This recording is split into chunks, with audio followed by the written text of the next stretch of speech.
Hello everyone, this is Ravi Jha. I am a criminal defence counsel in Allahabad high court और आप सबका स्वागत है आपके खुद के चैनल टारगेट फॉर आईक्यू में। जैसा कि हम सभी जान रहे हैं कि लोक सेवा आयोग के द्वारा आपके एग्जाम की डेट को ऑलरेडी डिक्लेयर किया जा चुका है और अगर मैं ये कहूँ कि वक्त हमारे पास बहुत ज़्यादा नहीं है तो ये कहना भी गलत नहीं होगा, और अगर मैं ये कहूँ कि वक्त हमारे पास बहुत कम भी नहीं है तो ये भी कहना शायद गलत नहीं होगा। यानी कि जो भी वक्त हमारे पास है, अगर हम उसका एक बेहतर तरीके से यूटिलाइज करते हैं तो ऐसा हो सकता है कि हम इस प्री के हर्डल को बहुत ही आसानी से पार कर सकें। बट उसके लिए आपको एक प्रॉपर स्ट्रेटजी को बनाने की जरूरत है। आपको पैनिक होने की जरूरत नहीं है। जो पोर्शंस आपके बहुत अच्छे हैं या जिसको पढ़ने में आपका एरिया ऑफ इंटरेस्ट बहुत ही ज्यादा डेवलप होता है, आप उसके ऊपर अगर विशेष रूप से ध्यान देते हैं तो भी ये बात बहुत ही इत्मीनान के साथ कही जा सकती है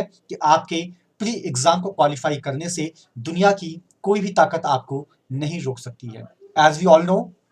कि इस साल यानी कि 2022 में लोक सेवा आयोग ने 3 अलग अलग रूपों में आपके सिलेबस के अंदर बदलाव को लाया है। पहले बदलाव के तहत यूपी रेवेन्यू कोड को शामिल किया गया और जमींदारी को हटाया गया। दूसरे बदलाव के तहत आपकी जीएस मेंस के अंदर 9 माइनर एक्ट को शामिल किया गया, और जो तीसरा बदलाव हमें एग्जाम के नोटिफिकेशन के रूप में देखने को मिला, वहां पर हमने ये जाना कि अमूमन यूपी रेवेन्यू कोड के साथ ही साथ आपका UP rent control act plus उसका रेगुलेशन और जो 9 माइनर एक्ट आपके मेंस में शामिल किए गए थे, वो सिर्फ मेंस में ही नहीं बल्कि उसको आपके प्री एग्जाम में भी जगह दी गई है। और इन्हीं सारी चीजों को ध्यान में रखते हुए आज आपके साथ जो कॉन्सेप्ट मैं डिस्कस करने के लिए जा रहा हूं, बेसिकली वो आपके प्री और मेंस दोनों ही एग्जाम के दृष्टिकोण से महत्वपूर्ण है। अगर मैं इस एक्ट के नाम की बात करता हूं तो पर्टिकुलरली इस एक्ट का नाम है the rights of persons with disabilities act 2016, यानी कि दिव्यांग जन अधिकार अधिनियम 2016। अब सवाल यहां पर यह आता है कि दिव्यांग कौन होते हैं या दिव्यांगता का क्या क्राइटेरिया है। इन चीजों के बारे में आप और हम दोनों ही लोग काफी बेहतर तरीके से जानते हैं, लेकिन अब सवाल यह है कि क्या सिर्फ जानने से ही हमारी सारी समस्याओं का हल हो जाएगा? बिल्कुल नहीं। उसके लिए हमें इस एक्ट को पढ़ना होगा, हमें इस एक्ट के उद्देश्य को जानना होगा और हमें यह भी जानना होगा कि हमारे पास वो कौन कौन से माध्यम है या हमारे पास वो कौन कौन से रास्ते हैं जिस माध्यम या जिस रास्तों की मदद से हम दिव्यांग लोगों के अधिकारों के बारे में उनको बता सकते हैं, उनके अधिकारों को प्रोटेक्ट कर सकते हैं और इवन कि उनको भी समाज की मुख्य धारा के साथ जोड़ा जा सकता है ताकि राष्ट्र के विकास में वो भी अपना एक महत्वपूर्ण योगदान दे। ये बात अलग है कि यूनाइटेड नेशंस की जनरल असेंबली के द्वारा इस कॉन्सेप्ट को 13 दिसंबर सन 2006 को ही अडॉप्ट कर लिया गया था, लेकिन जब हम इसके इंडियन सिनेरियो की बात करते हैं तो हमारे भारतवर्ष के अंदर ये एक्ट आपका इन्फोर्स हुआ 19 अप्रैल सन 2017 को। अभी अगर मैं वर्तमान में इस एक्ट के टोटल नंबर ऑफ सेक्शंस की बात करता हूं तो वो है आपका 102। अगर मैं इसके टोटल नंबर ऑफ चैप्टर्स की बात करता हूं तो वो है 17, और इसके अंदर आपको एक शेड्यूल भी देखने को मिलता है। तो जो अगर आपसे प्री में पूछा जाएगा तो अमूमन वो यही पूछ सकते हैं कि चलिए बताइए इस एक्ट का नोटिफिकेशन नंबर क्या है, या इस एक्ट को नोटिफाई कब किया गया, या इसकी डेट ऑफ एसेंट क्या है, या इसको लागू कब से किया गया, या इसके अंदर टोटल कितने सेक्शंस, कितने चैप्टर या कितने शेड्यूल हैं। तो कम से कम इतनी बेसिक जानकारी आपको सिर्फ इस एक्ट के ही नहीं बल्कि हर वो एक्ट या कोड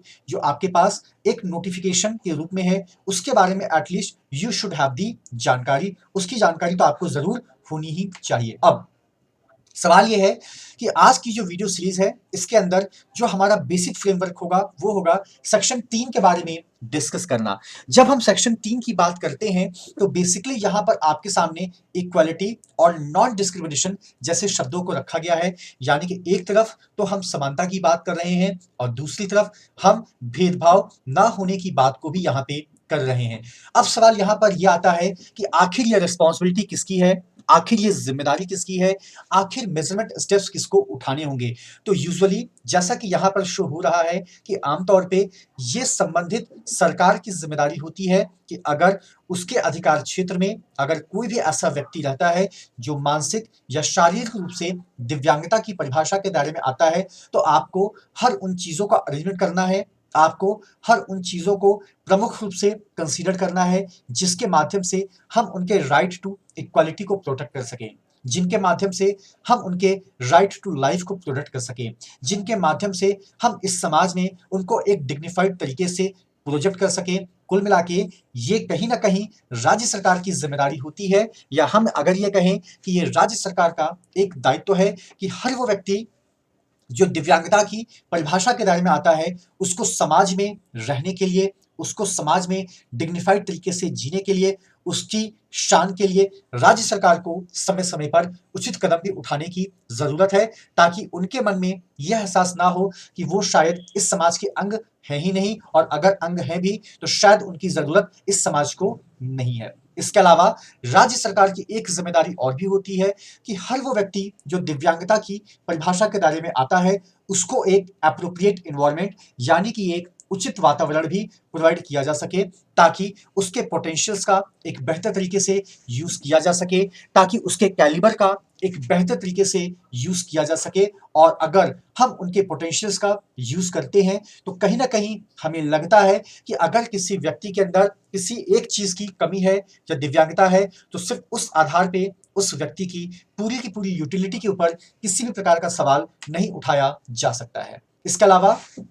राज्य सरकार की एक जिम्मेदारी और भी बनती है कि आमतौर पे हम उनके साथ किसी भी प्रकार का भेदभाव ना तो हम करेंगे और ना ही हम किसी को करने देंगे। लेकिन यहाँ पर एक प्रोवाइजो है या यहाँ पर एक क्लॉज है जो ये भी कहता है कि अगर हमें लगता है कि in the interest of the justice ये काम उनको करने देना नहीं चाहिए या इस काम के अंदर उनकी सहभागिता की आवश्यकता नहीं है, तो अमूमन स्टेट गवर्नमेंट, चाहे वो आपका सेंट्रल का हो या स्टेट का हो, वो उसके ऊपर एक प्रकार का प्रतिबंध भी लगा सकती है। लेकिन इसी के साथ साथ एक बात का जिक्र और भी किया गया है कि किसी भी व्यक्ति को सिर्फ उस आधार पे उसकी पर्सनल लिबर्टी से डिप्राइव्ड नहीं किया जा सकता है कि वो दिव्यांग है। यानी कि जब हम पर्सनल लिबर्टी की बात करते हैं तो इसका मतलब ये है कि संविधान के काफी सारे पैरामीटर्स को अपने अंदर समाहित कर लेता है, यानी कि वो व्यक्ति हर वो काम कर सकता है जो वो करना चाहता है। तो इस आधार पे हम उसको रिजेक्ट नहीं कर सकते हैं, इस आधार पे हम उसको रोक नहीं सकते हैं जहां पर सवाल उसके पर्सनल लिबर्टी का आता है। लेकिन हाँ, अगर हमें being as a state government लगता है कि उसकी पर्सनल लिबर्टी से उसको नुकसान हो सकता है या उससे हम अपने लेजिटिमेट एम को प्राप्त नहीं कर सकते हैं, तो उनकी उस पर्सनल लिबर्टी को कर्टेल भी किया जा सकता है। और आमतौर पे एक जिम्मेदारी आपकी राज्य सरकार की और भी होती है कि अगर उन्हें लगता है कि इन खास तरह के लोगों को या इन खास तरह के जो दिव्यांग लोग हैं उनके लिए हमें एक अकोमोडेशन की जरूरत है, जहां पर उनका बेहतर तरीके से ट्रीटमेंट हो सके, जहां पर उनको बेहतर तरीके से रखा जा सके, तो राज्य सरकार इसके ऊपर भी अपना फैसला ले सकती है। तो ये जो कॉन्सेप्ट है आपका सेक्शन 3 का, जो आपसे बात करता है right to equality and the non discrimination के रिगार्डिंग, ये आपके प्री और मेंस दोनों के ही दृष्टिकोण से महत्वपूर्ण है। तो इस सेक्शन को तो जरूर आप लोग पढ़िएगा। और इसी के रिगार्डिंग टारगेट फॉर आईक्यू पे एक बैच ऑलरेडी आपका 9 माइनर एक्ट के नाम से चल रहा है, जिसकी शुरुआत 22 नवंबर सन 2022 से हो चुकी है। इसके अंदर हर वो चीज जो आपके एग्जाम के दृष्टिकोण से महत्वपूर्ण है उसको चर्चा के रूप में शामिल किया जाता है। उससे संबंधित जो भी रेलेवेंट चीजें होती हैं वो आपको पीडीएफ फॉर्मेट में टेलीग्राम के माध्यम से भेजी भी जाती हैं। और अगर आप इस बैच में अपने आप को इनरोल कराना चाहते हैं तो आप डिस्प्ले पर दिए गए नंबर पे आप कॉल या मैसेज करके इनरोलमेंट प्रोसीजर के बारे में भी आप जानकारी ले सकते हैं। तो it's all about the today's conversation which is